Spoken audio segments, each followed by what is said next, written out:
Hello, everyone. I'm Carl Fisher. I'm the executive director of Save Our Canyons, and I wanted to share a new tool that we developed to help you kind of understand some of the alternatives that UDOT is proposing, but also some of the ideas and concepts that we've been developing that UDOT is ignoring. And just a quick reminder for everyone who is not aware, but Save Our Canyons exists to be an advocate in the many issues that face the Wasatch Mountain Range. Organizationally, we've had to take the defensive stance on development in the Cottonwoods really since about 1972 when we were founded, when industrialized skiing first descended upon the Wasatch with the opening of Snowbird Ski Resort about 49 years ago. We've had some great wins for the health of this valued landscape, as well as some lasting losses. For us, protecting the Wasatch Mountains isn't a radical idea, but the continued pressures to develop and exploit our resources right now, Little Cottonwood Canyon with UDOT's Little Cottonwood Canyon EIS for two private businesses is a very radical idea. It destroys a community gathering space for the benefit of two commercial businesses, really.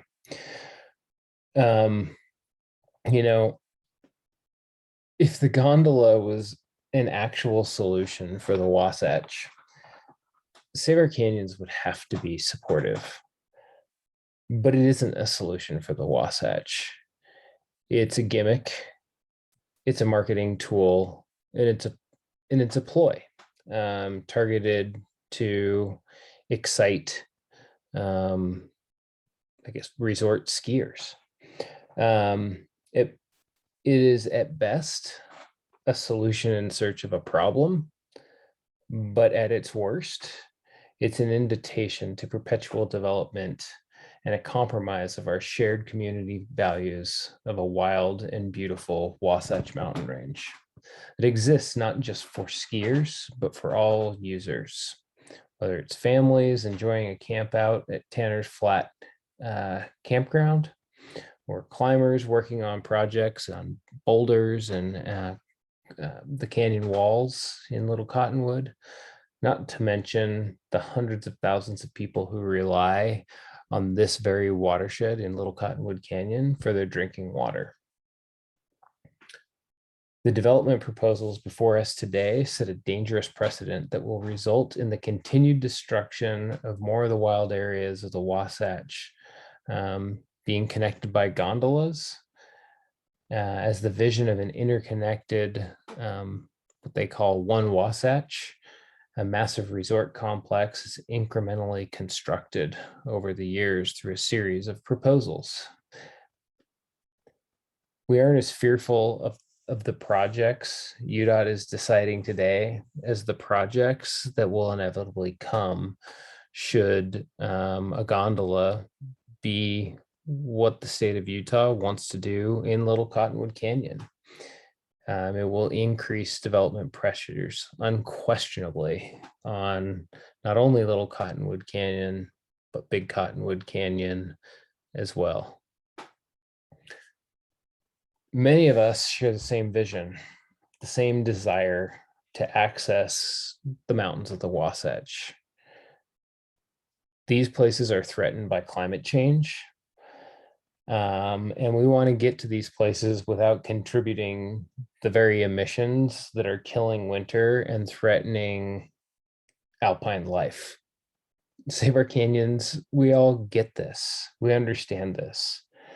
And that's a noble cause. However, you cannot trade your reduced carbon footprint, which is a perception, for a day of skiing for an expanded development footprint.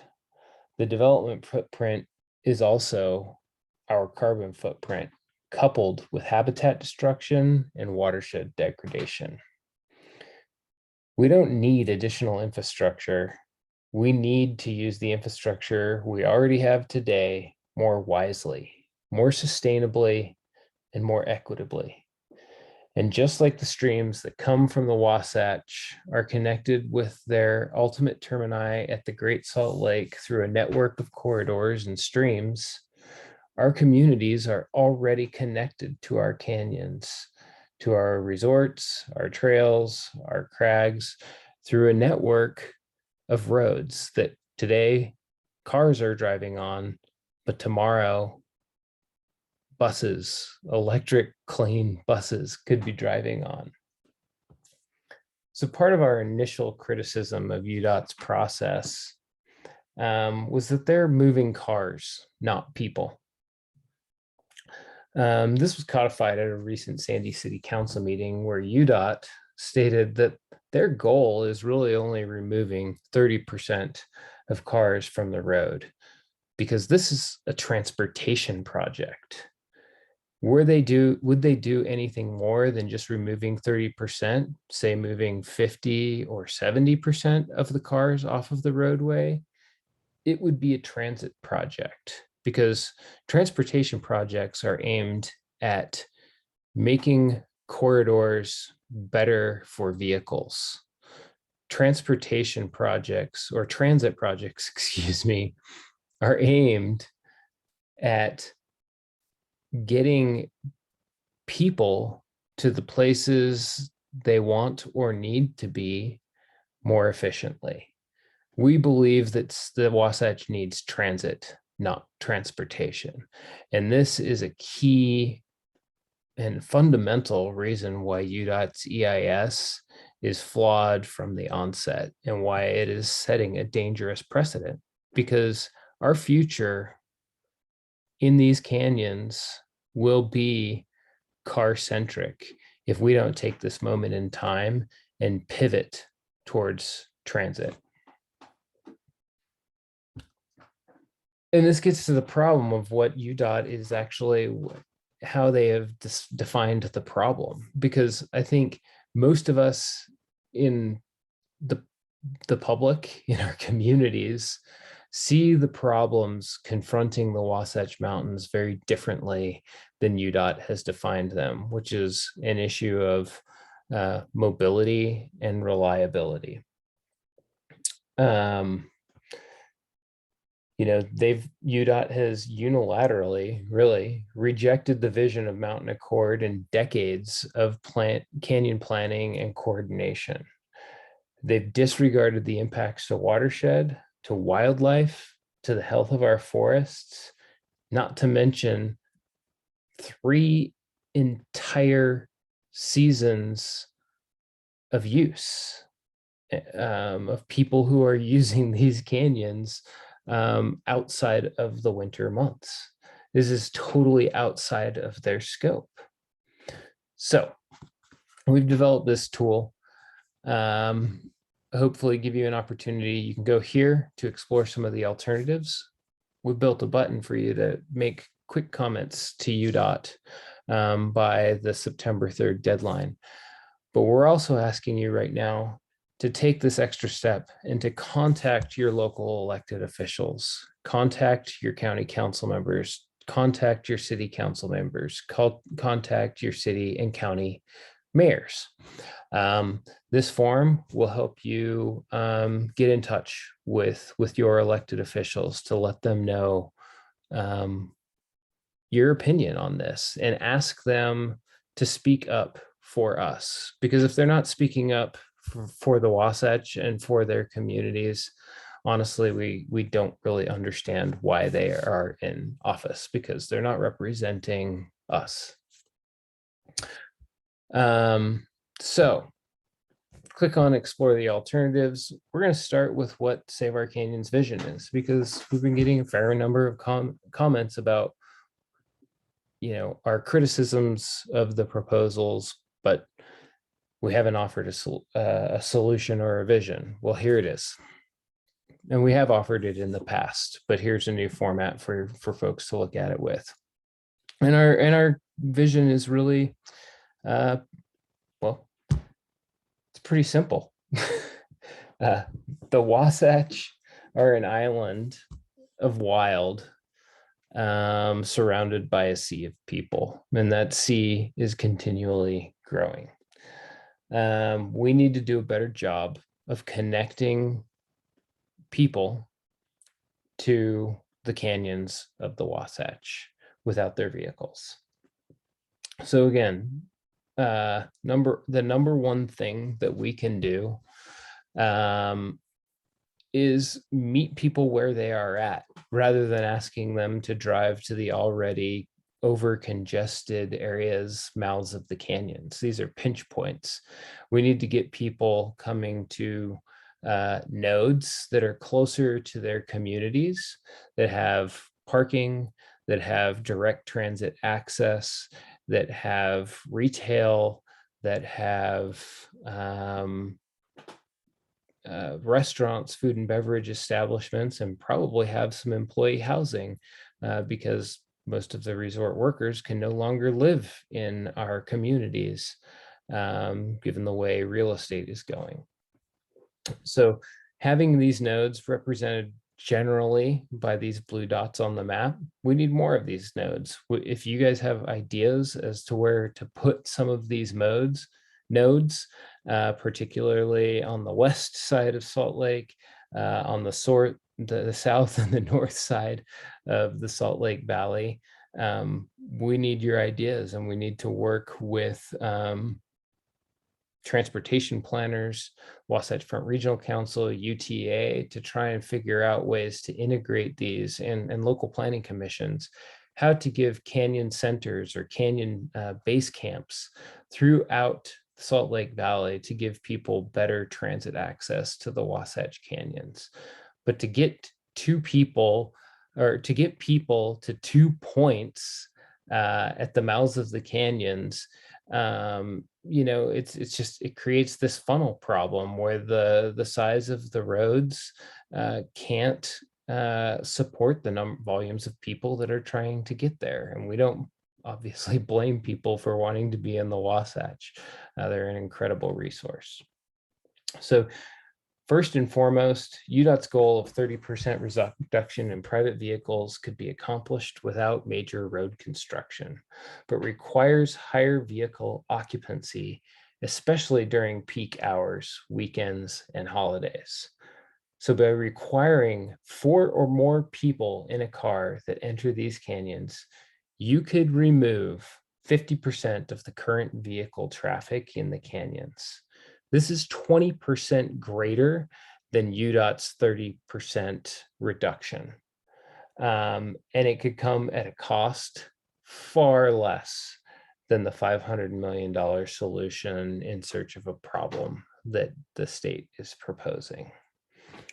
2, this system of really, bus lines, parking nodes, potential, tracks expansions on the east side of the Salt Lake Valley to increase mobility and connectivity between the University of Utah and, Sandy and Draper and Cottonwood Heights.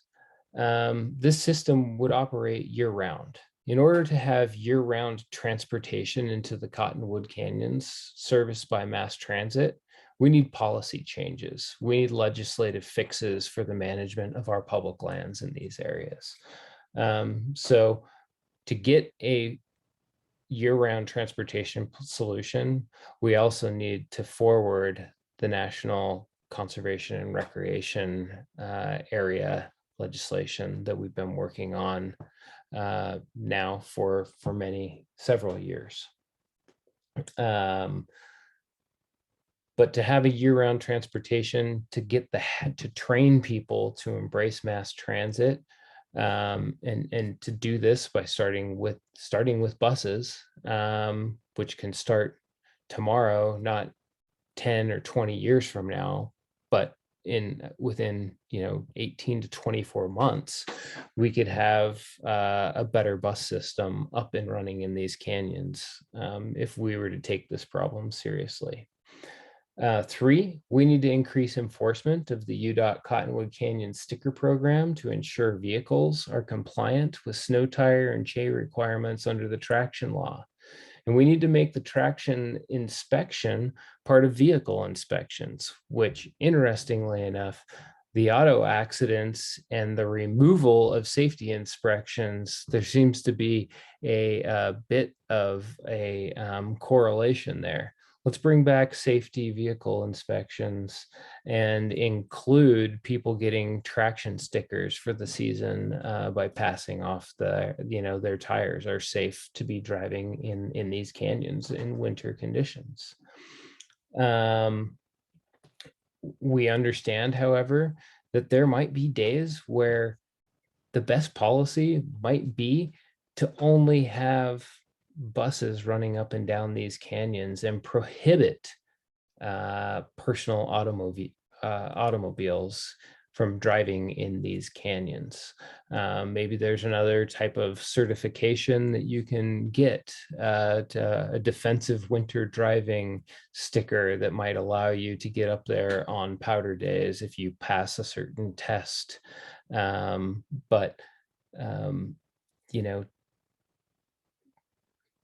banning vehicles in the canyons on winter days and just allowing access via trained bus drivers might be the best way to go about and reduce, vehicle slide offs, and that will improve canyon conditions and accessibility. 4, we need to innovate and implement an occupancy-based toll and to increase vehicular occupancy from the current, I've seen 1.6, 1.8 people per vehicle to 4 people per vehicle. Again, this can take 50% of the existing cars off the roadway by simply taking that step.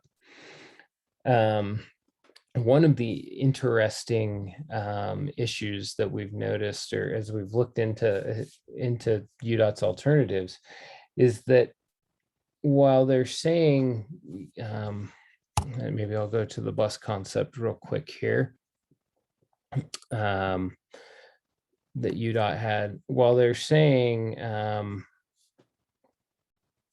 we're going to need a couple of mobility hubs, as they've deemed them, one at the gravel pit and one at 9400 South and Highland Drive. The gravel pit having, in this bus alternative, 1500 parking stalls.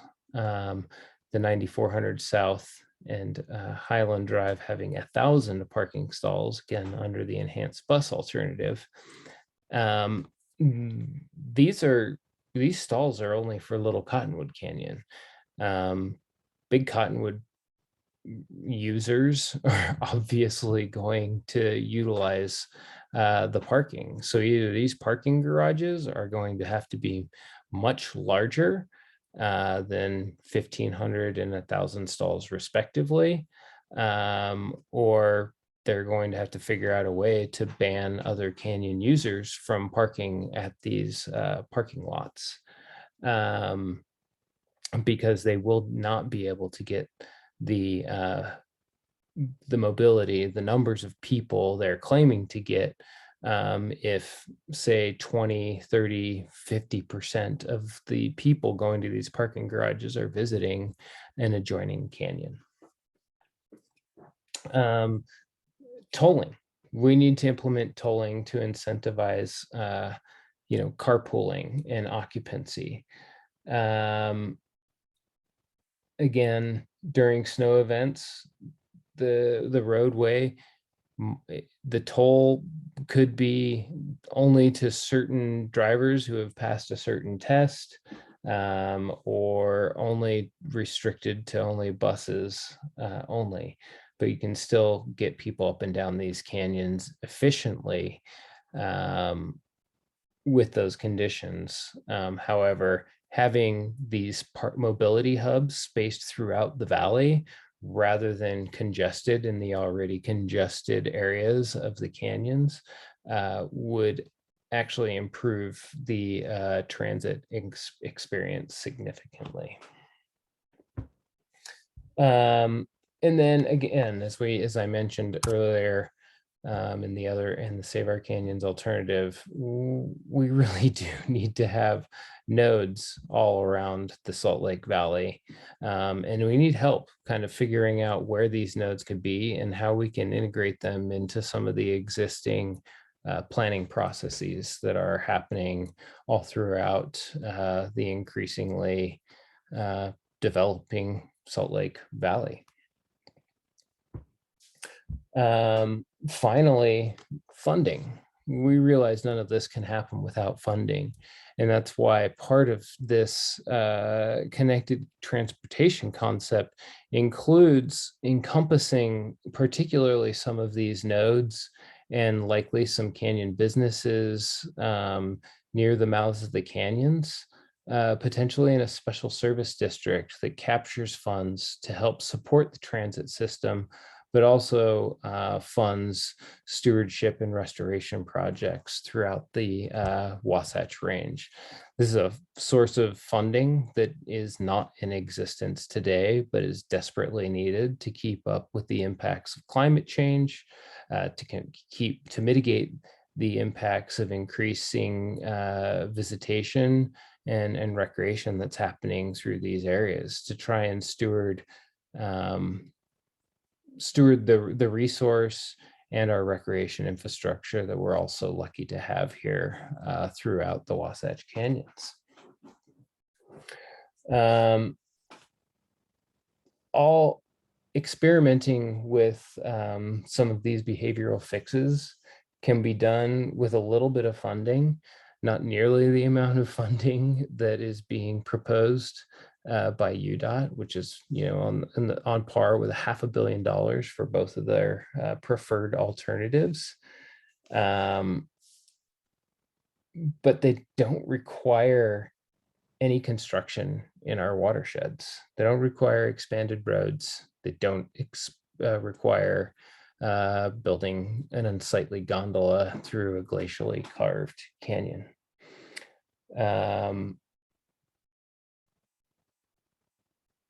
There are probably other strategies that could be incorporated into this that we're still talking and learning from folks about as we continue to troubleshoot the issues that are confronting the Wasatch.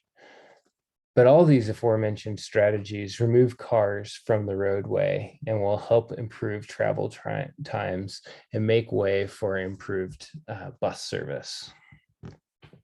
Future steps might include reconfiguration of the ski area bases to ensure that the bus stations are more proximate to the existing roadway and don't require spending, in some instances, 15 to 20 minutes navigating the development of the resort bases, significantly reducing travel times for bus service. If the resorts didn't, or if the buses didn't have to weave through Snowbird and all of its parking lots and its mazes, and it just had a couple stops on the side of the road and had people walking to those resort bases, it would be a much better transit experience. So there's a lot of things that the resorts could do to reconfigure their bases rather than destroying an entire canyon.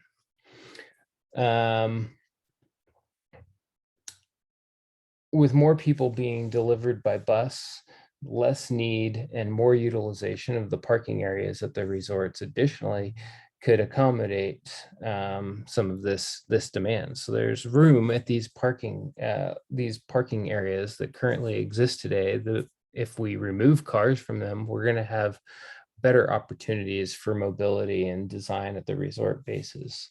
Fundamentally, we do not think that UDOT has, we believe that UDOT has their objectives entirely backwards.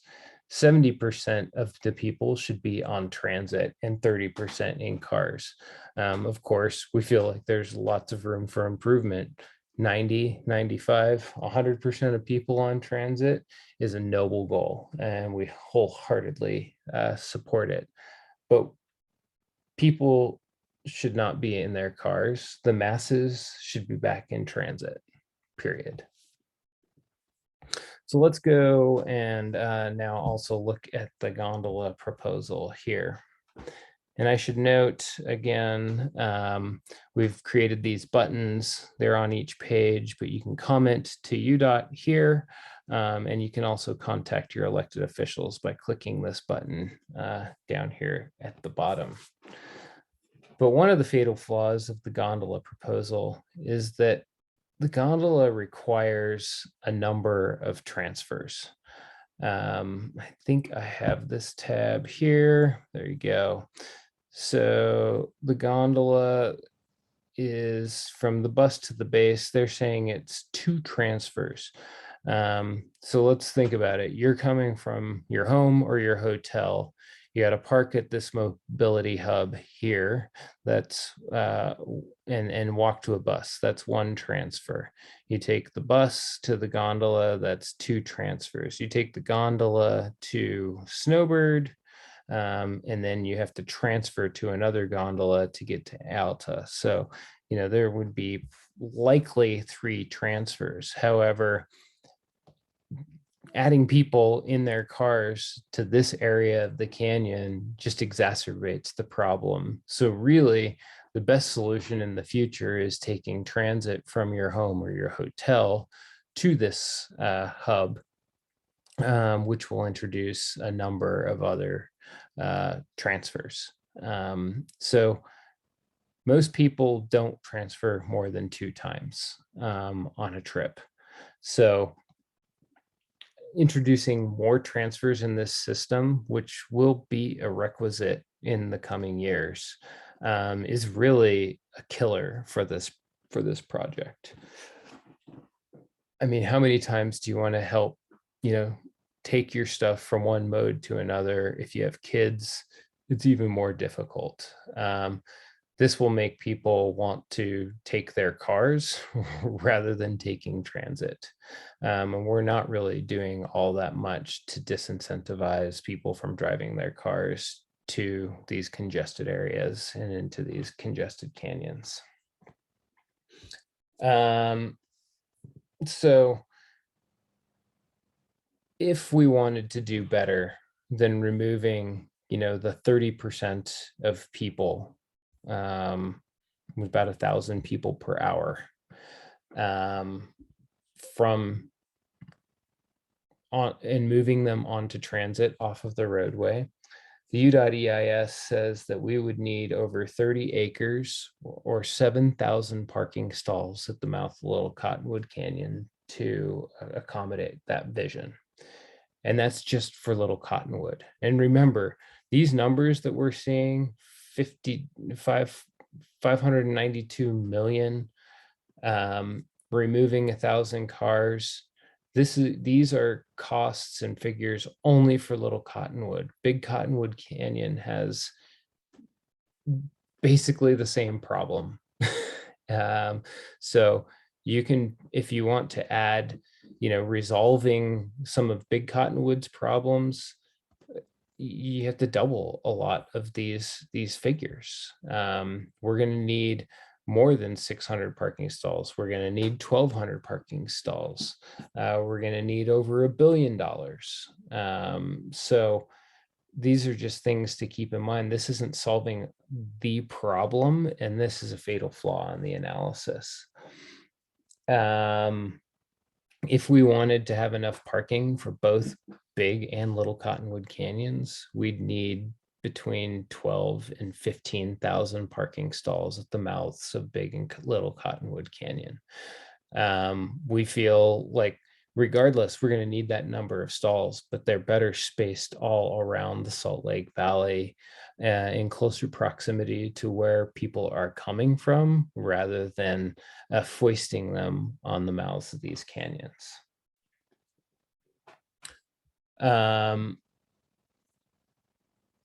So the enhanced bus alternative as well, which we built into that ArcGIS experience, one of the things we want to help people understand is that they also evaluated a good bus alternative that has no roadway widening. It does have the avalanche sheds, which we still believe are unnecessary. However, the gondola proposal, they were saying it takes 56 or 59 minutes just to take a bus. It's equivalent. 54-minute travel time. It has one less transfer. It has, a $200 million savings over the gondola proposal. These are massive numbers when we're talking about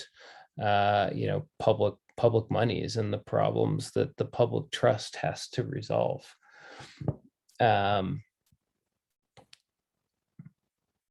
Yeah, 55 minutes, 59 minutes in the gondola, 54 minutes just to take a bus without having to widen the roadways in the canyons. Is destroying the canyons worth 2 minutes? These are some of the questions that we feel like the community needs to rise up and ask people. An additional $200 million in savings, and it's a couple minutes faster than taking a gondola. This is a great option. Buses might not be sexy, but they're functional, and we can have them electrified and not gas powered. The technology is coming. This is all to say that there's a lot that we can do to resolve the problems that are confronting the Wasatch.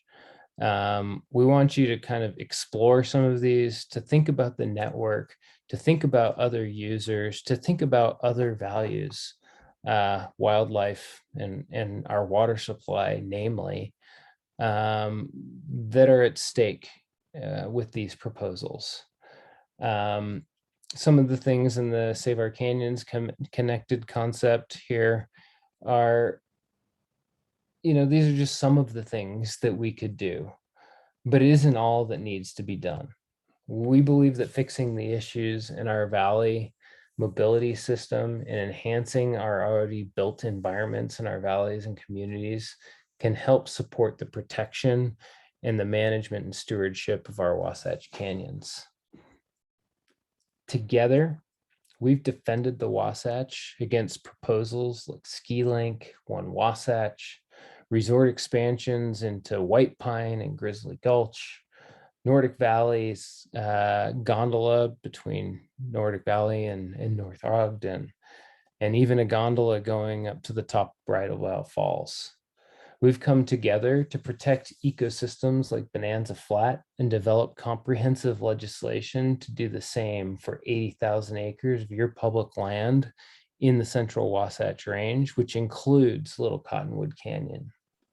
Today, we need you to join us in saying no to gondolas that invite additional development pressures and infrastructure that destroy recreational, watershed, and wildlife resources for a growing community.